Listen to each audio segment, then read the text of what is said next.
मंगल पांडे।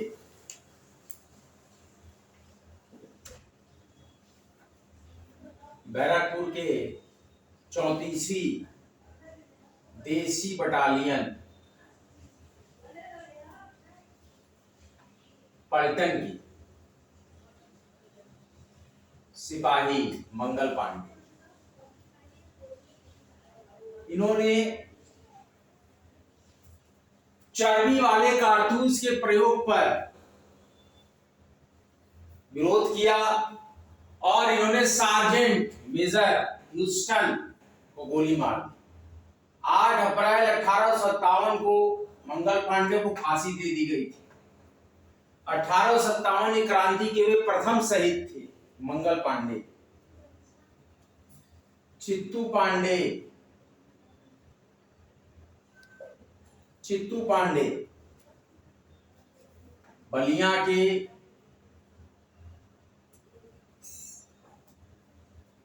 कांग्रेसी नेता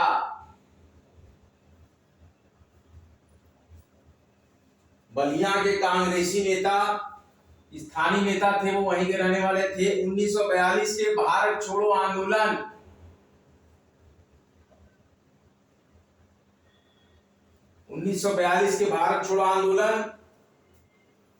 के दौरान 10 अगस्त 1942 को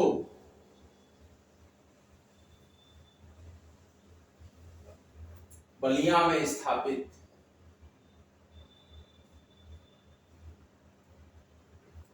अस्थायी सरकार का नेतृत्व किया। अस्थायी सरकार का नेतृत्व किया है चित्तू पांडे।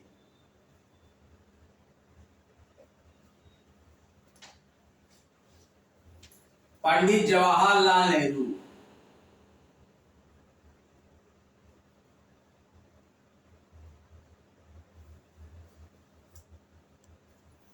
चौदह नवंबर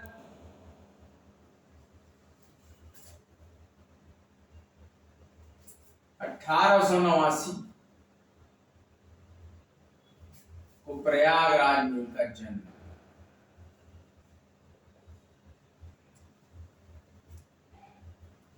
इंग्लैंड से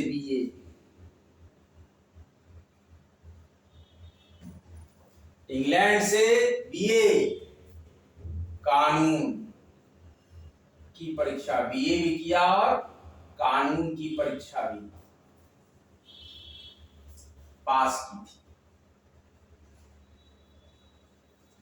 जवाहरलाल नेहरू का जन्म 14 नवंबर 1889 को प्रयागराज में हुआ और इन्होंने इंग्लैंड से बीए और कानून की परीक्षा पास की थी। 1916 में इनका विवाह।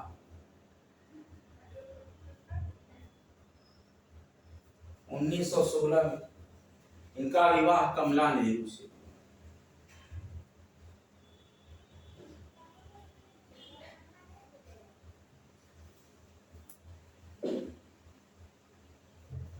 उसी वर्ष महात्मा गांधी के संपर्क में आए।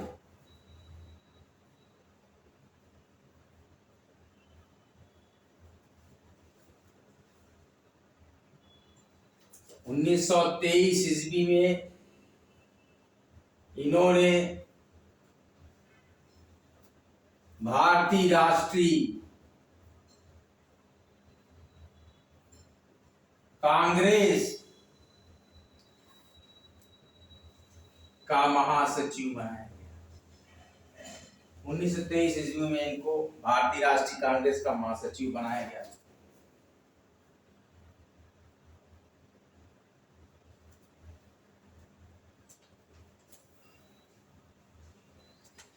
उन्नीस सौ 29 का लाहौर अधिवेशन 1929 का लाहौर अधिवेशन इन्हें कांग्रेस का अध्यक्ष बनाया गया।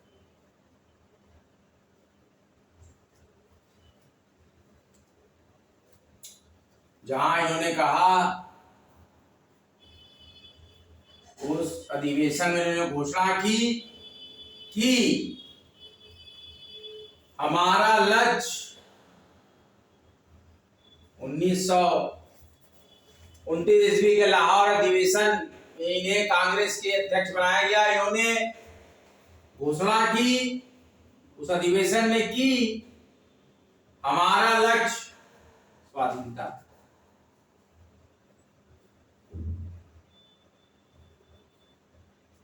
हमारा लक्ष्य स्वाधीनता है। क्या घोषणा की? हमारा लक्ष्य स्वाधीनता है। 1946 में इन्होंने अंतरिम सरकार का गठन किया, जवाहरलाल नेहरू ने।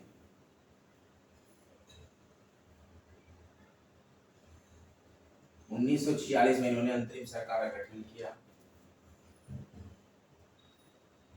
स्वतंत्र भारत के प्रथम प्रधानमंत्री, स्वतंत्र भारत के प्रथम प्रधानमंत्री बनने का सौभाग्य मिला, बनने का सौभाग्य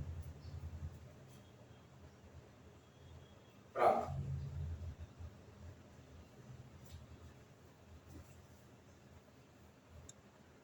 इस पद पर ये प्रधानमंत्री के मृत्यु पर्यंत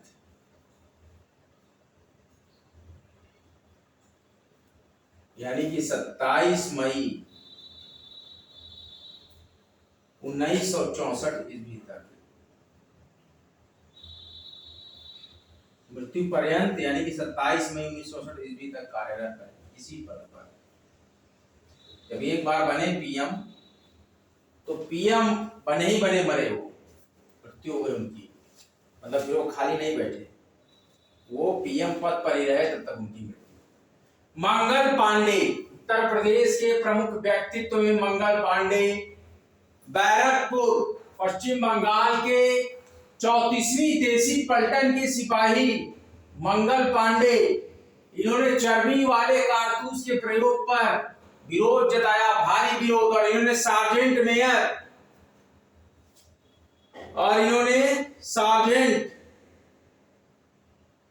मेजर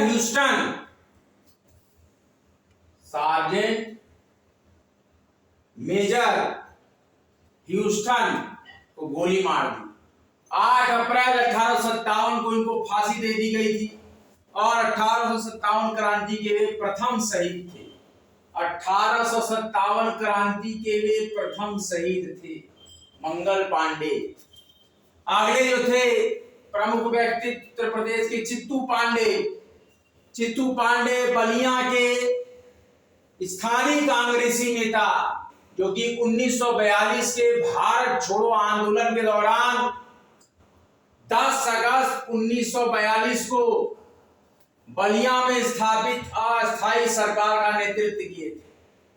अगले जो प्रमुख व्यक्तित्व है पंडित जवाहरलाल नेहरू। 14 नवंबर 1889 को प्रयागराज में पंडित जवाहरलाल नेहरू का जन्म हुआ और इंग्लैंड से बीए और इंग्लैंड से ही कानून की परीक्षा उत्तीर्ण की थी इन्होंने। सन 1916 में इनका विवाह कमला नेहरू के साथ हुआ और उसी वर्ष महात्मा गांधी के संपर्क में आए, जिसके कारण इन्होंने 1923 ईस्वी में भारतीय राष्ट्रीय कांग्रेस का महासचिव इनको बना दिया गया। सन 1929 ईस्वी के लाहौर अधिवेशन में ये कांग्रेस की अध्यक्षता किए और इन्होंने घोषणा की उसी अधिवेशन में कि हमारा लक्ष्य स्वाधीनता है। 1946 ईस्वी में अंतरिम सरकार का गठन किया गया और ये स्वतंत्र भारत के प्रथम प्रधानमंत्री बनने का सौभाग्य इनको प्राप्त हुआ और इसी पद पर ये मृत्यु पर्यंत यानी 27 मई 1964 ईस्वी तक कार्यरत रहे। आरोप में रिवीजन बुक निकालिए बच्चों, हम एक बार और आपको रिवीजन करा के फिर आगे बढ़ते हैं।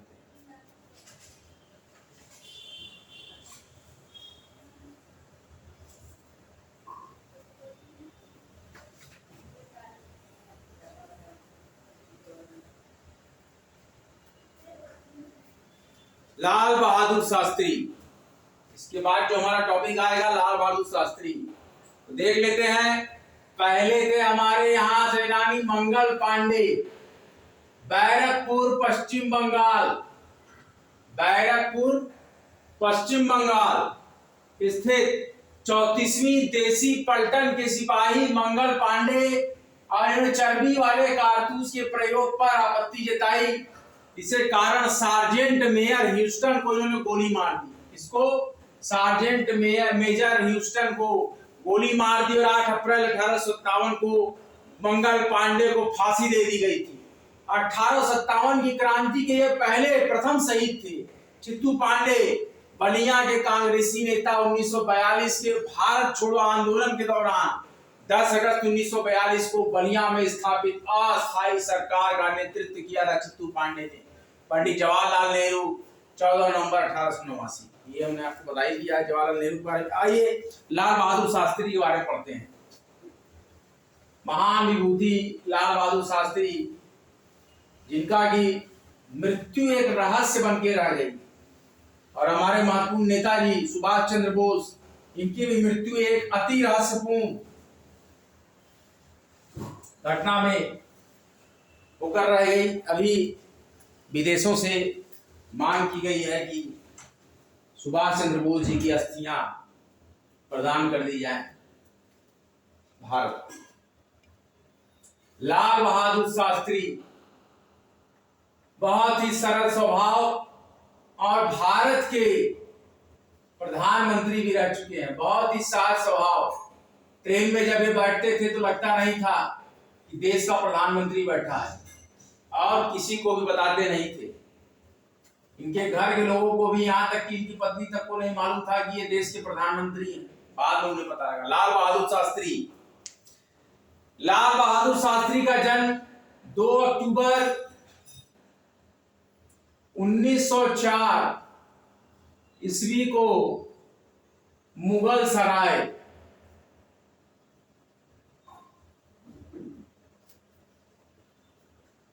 में हुआ था।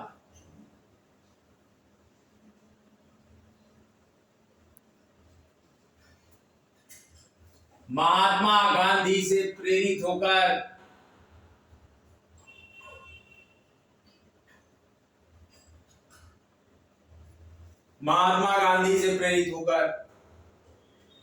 ये 1921 ईस्वी में राष्ट्रीय आंदोलन कूद पड़े।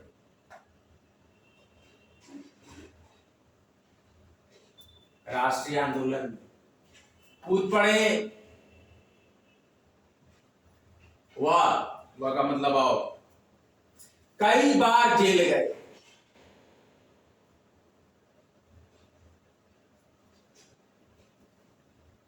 पंडित जवाहरलाल नेहरू की मृत्यु के पश्चात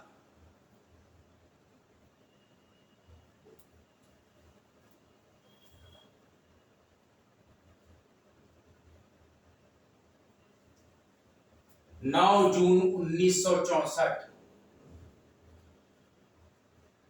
को ईस्वी को ये भारत के प्रधानमंत्री बने।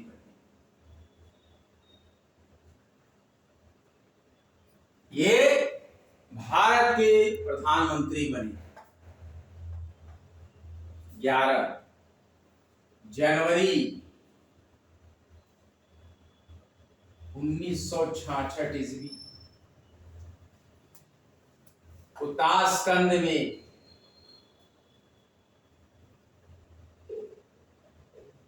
इनकी रहस्यमय मृत्यु हो गई। इनकी मृत्यु हो गई थी।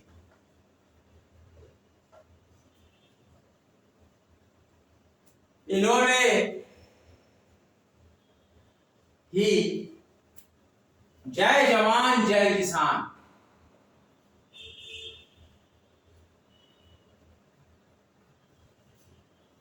जय जवान जय किसान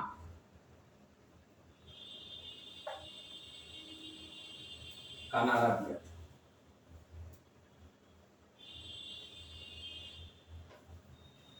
लाल बहादुर शास्त्री 2 अक्टूबर 1904 ईस्वी को मुगल सराय में लाल बहादुर शास्त्री का जन्म हुआ था।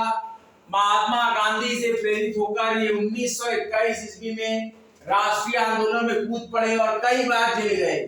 पंडित जवाहरलाल नेहरू की मृत्यु के पश्चात 9 जून 1964 को ये भारत के प्रधानमंत्री बने।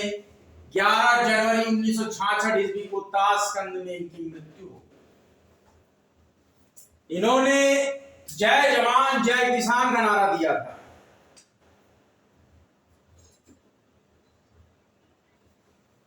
कबीरदास। अब हमारा जो विषय है प्रमुख साहित्यिक व्यक्तित्व। यहां पर साहित्यिक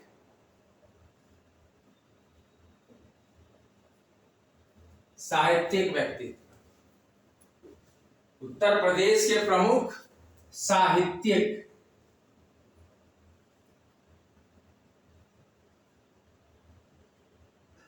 व्यक्तित्व। कबीरदास इसमें पहले। कबीरदास का जन्म 1425 ईस्वी वाराणसी में हुआ था।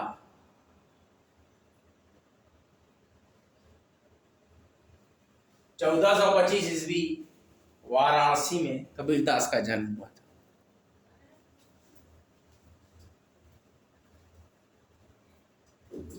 निसंतान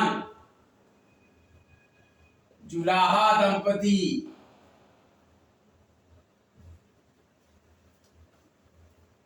नीरू नीमा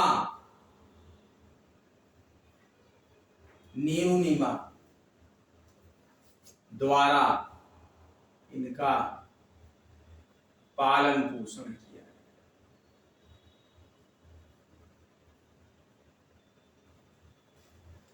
कबीरदास का जन्म 1425 ईस्वी वाराणसी में हुआ था। निसंतान जुलाहा दंपति नीरू नीमा द्वारा इनका पालन पोषण किया गया था। इनके गुरु रामानंद थे। इनके गुरु रामानंद थे। साखी, सबद, रामायणी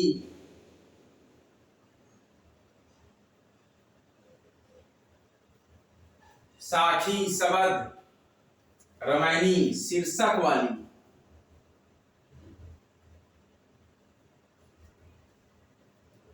इनकी रचनाएं बीजक में संग्रहित है।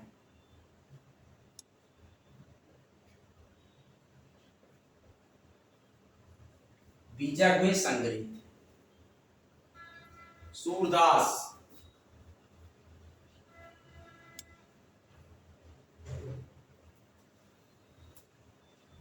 इनका जन्म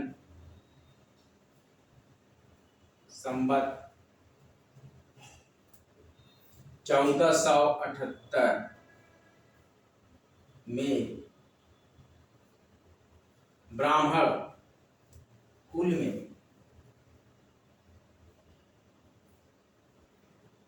मथुरा के पास सीही नामक स्थान पर, किस स्थान पर?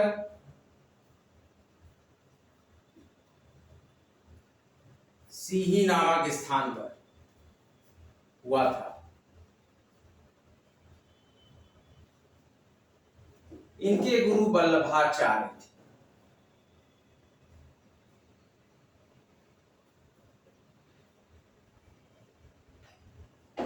इनके गुरु वल्लभाचार्य। इनका निधन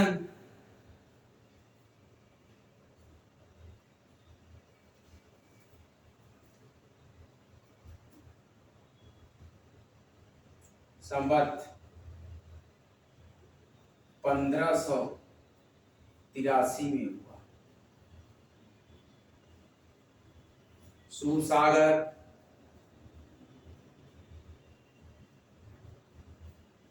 सूर सारावली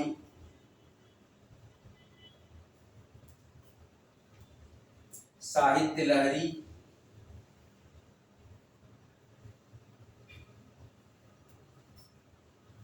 आदि इनकी प्रमुख रचनाएं हैं।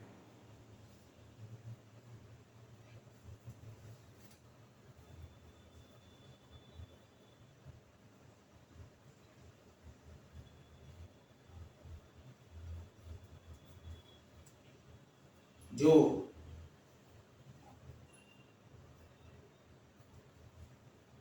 ब्रज भाषा में है।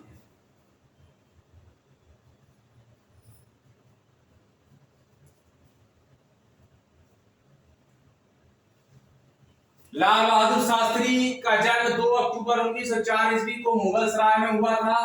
महात्मा गांधी से प्रेरित होकर ये 1921 ईस्वी में राष्ट्रीय आंदोलन में कूद पड़े और कई बार जेल गए। पंडित जवाहरलाल नेहरू की मृत्यु के पश्चात 9 जून 1964 ईस्वी को ये भारत के प्रधानमंत्री बने। 11 जनवरी 1966 ईस्वी को ताशकंद में इनकी मृत्यु हो गई थी। इन्होंने ही जय जवान जय किसान का नारा दिया था। कबीरदास का जन्म सन 1425 ईस्वी में वाराणसी में हुआ था। निसंतान जुलाहा दंपति नीरू और नीमा द्वारा इनका पालन पोषण किया गया और इनके गुरु रामानंद थे। साखी सबद रमैनी शीर्षक वाली इनकी रचनाएं बीजक में संग्रहित हैं। सूरदास का जन्म संवत 1478 ईस्वी में ब्राह्मण कुल में मथुरा के पास सीही नामक स्थान पर हुआ था। सूरदास के गुरु वल्लभाचार्य थे और इनका निधन संवत 1583 ईस्वी में हुआ। सूरसारावली, साहित्य लहरी आदि इनकी प्रमुख रचनाएं हैं जो कि ब्रज भाषा में है। किस भाषा में? ज्यादातर ब्रज भाषा चलती है। ब्रज भाषा चलती है मथुरा में, क्योंकि ब्रज।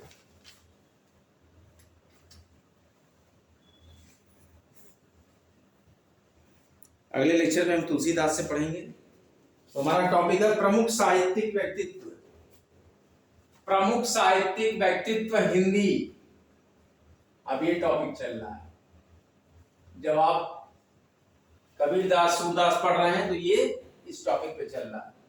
पहले हैं कबीरदास, दूसरे हैं प्रमुख साहित्यिक व्यक्तित्व उत्तर प्रदेश के हिंदी में सूरदास। आज का लेक्चर बच्चों यहीं तक। वीडियो अगर आपको अच्छा लग रहा हो वीडियो को लाइक कीजिएगा, शेयर कीजिएगा, कमेंट कीजिएगा वीडियो पे और सब्सक्राइब कीजिएगा, कमेंट कीजिएगा। अगला लेक्चर लेकर आपके समक्ष फिर मैं हाजिर होऊंगा। आप अच्छे से तैयारी कीजिए। और बच्चों सीटेट का देखिए रिजल्ट आ गया है और यूपी ट्रिपल एससी में वैकेंसी आई है बीसीजी टेक्नीशियन की, उसको भी आप लोग फॉर्म भर लीजिएगा। और भी जो नई इंफॉर्मेशन होगी वो मैं आपके साथ शेयर करता रहूँगा। और डीएलएसए एक दिल्ली की संस्था है, वहां पर एपीयू की वैकेंसी आई है ये आपके एडवोकेट पैनल की, उसमें भी 83 पोस्ट आई है, उसको भी आप देख सकते हैं अगर आप लॉ किए हो। और हमारा यूपी पीसीएस का एग्जाम बहुत जल्दी से आगे बढ़ रहा है। 27 अक्टूबर को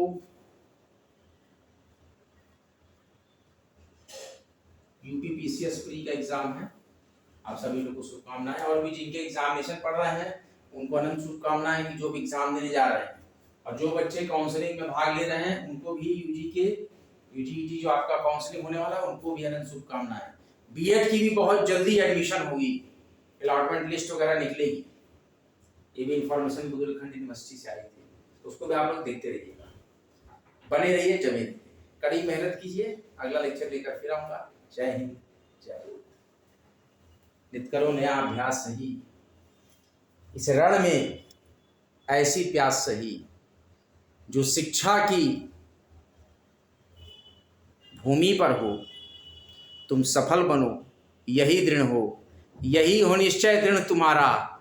सफलता हो, आगमन तुम्हारा, आगमन तुम्हारा, आगमन तुम्हारा। जय हिंद, जय भारत।